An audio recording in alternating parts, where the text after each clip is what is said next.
Good morning, Royals.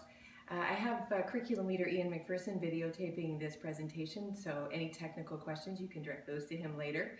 I spent some time creating a flowchart for us just to go over all the information that has come your way in the last week and a half in an effort to clarify. So I'm going to step through it, and then there'll be lots of chance for you guys to email me or talk to me later questions. And hopefully it'll create clarity. That's the goal.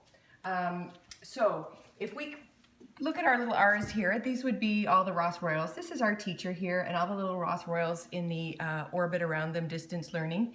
And it's not our normal reality, and it is where we are. So here we are. And clearly you have a lot more little R's than I have in my picture, but that's as many as I got drawn on there this morning.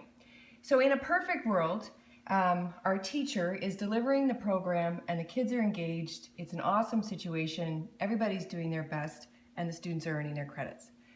And that's really happening for a lot of our kids, but I know it's not happening for all of our kids. And you guys are working really hard to address that.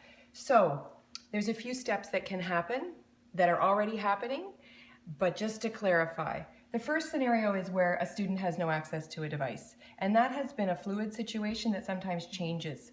They realize that the one laptop they have isn't enough for two kids and mom to work on, all that sort of thing. So they communicate that to you, and then you can refer them to Carolyn for paper delivery, which happens once a week, or you can refer them to Brent for delivery of a device, and that's also happening once a week. Clearly that's not helpful unless they have Wi-Fi. If we get those two things straightened out, then we hope they get engaged and they earn their credit. The one thing about paper delivery, if you are sending lessons home, for the most part, those students do not have great Wi-Fi access, so it's really important to make sure the paperwork that you're sending can be done without that. So then that solves that problem, hopefully. The next situation is where the student has a device but no Wi-Fi or not reliable Wi-Fi. And so this week, the office staff are contacting those students. We have just under 100 students on that list at the moment. At this point, they're trying to determine two things. Can the family upgrade their Wi-Fi? And if that's possible, the board is looking at a way to provide financial support for families to do that. If the family cannot upgrade their Wi-Fi because of location, it seems to be the biggest issue, then we're again offering paper copies of work, and that will be referred to Carolyn to follow up. So if we get that straightened out, then we can get them engaged and they can earn their credits.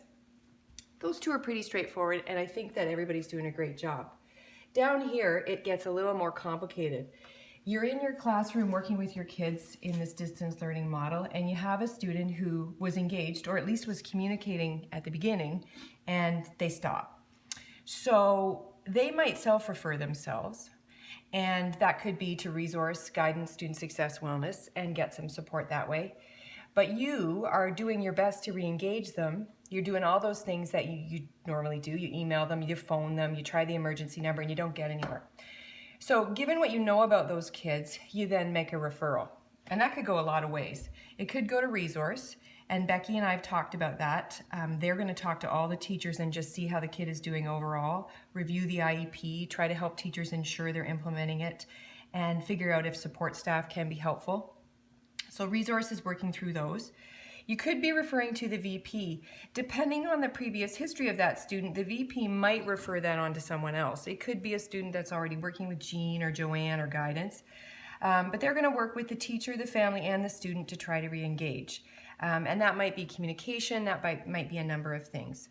You could be referring them to guidance. In guidance, they're going to work with individual students, the families, the teacher, to problem solve. And they may communicate with other teachers, depends on what's going on. In the wellness area, our CYC, Joanne, or our social worker, Jean, would be really working on individual support. And we are referring students to them at this time. Some pretty exciting news is that our social worker will be available to use Google Meet this week coming up, and so they've released it for one aspect of our program, and hoping if that goes well, there'll be more coming on that later. So your referral could go to a number of places.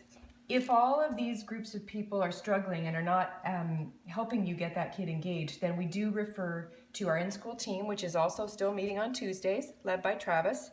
And hopefully all of that work together is going to get kids engaged and all leading back to earning credits and credit success. And the other situation that might happen is that a student in your learning group communicates a need to you that's something that you believe needs follow-up. If it's an immediate safety issue, absolutely contact a guidance person or an administrator and we'll act on those immediately. Otherwise, you can again do a student referral, and based on what you know about that student, refer them through to the one that you think is best equipped to deal with the question. It's interesting, I was talking to Rod yesterday and he said that the boys are telling him more in an online format than they did face-to-face. So take advantage of that and filter that through to the people who need it. Anyway, all of this is to say that there are things set up to try to help you support kids. You're not in this alone, and we do know that this is not business as usual. The expectation is that everybody is just doing the best they can and we're getting kids their credits. It feels like a low expectation when I say that, because we often talk about student success and excellence and all those other things, but right now you guys need to stay healthy and the kids need to stay healthy, and that's all.